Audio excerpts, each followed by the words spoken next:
Let's take a Bible pause with Pastor William and Scott.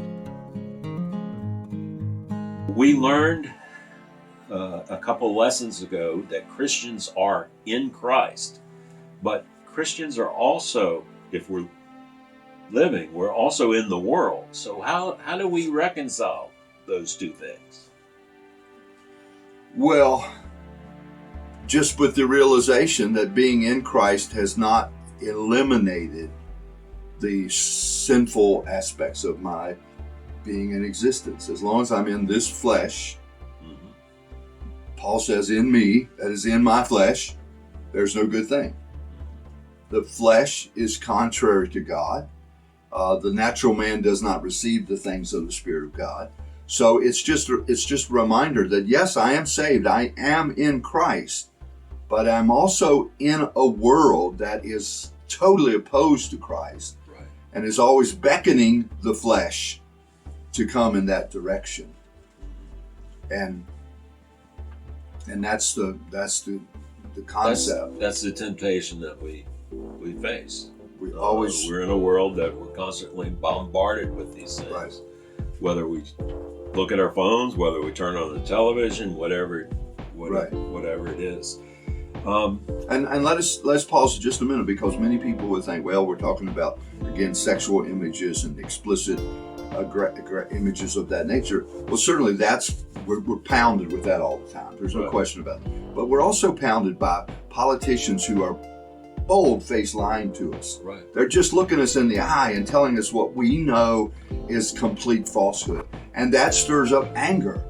And anger stirs up malice. And malice makes us want to strike out. And so we have to guard against that. While speaking truth into our culture, we must guard against being so burdened by the frustrations of the culture that we want to strike out. And so those are all also, it's not just a matter of what I'm seeing, but it's a matter of what's transpiring, what's being forced upon me, what I'm being told I must accept. I don't want us to wax political, so I won't delve in there very much. But for example, I'm sick and tired of being told I'm a white supremacist. Right. I don't have a gun. We have black and brown people in our church. My great-great-grandmother was a Native American.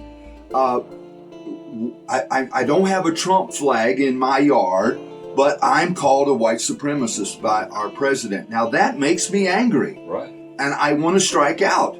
And that's a danger. See, that's part of the danger. Now I'm shifting to a viewpoint that says I can fix everything by politics, political power.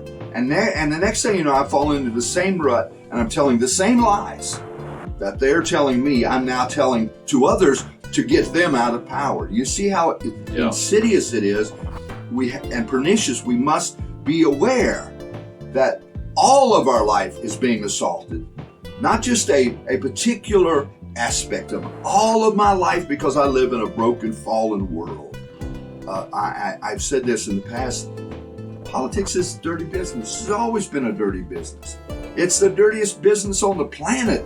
Yep. But we must, it's a necessary evil, but we have to make sure when we talk about being afflicted by the world, I'm being attacked, that we don't see it just in the context of sexuality or things of that nature. We hope you were blessed by this Bible pause. To listen to the entire discussion, go to our YouTube channel. The link is listed in the description below. Thanks for listening.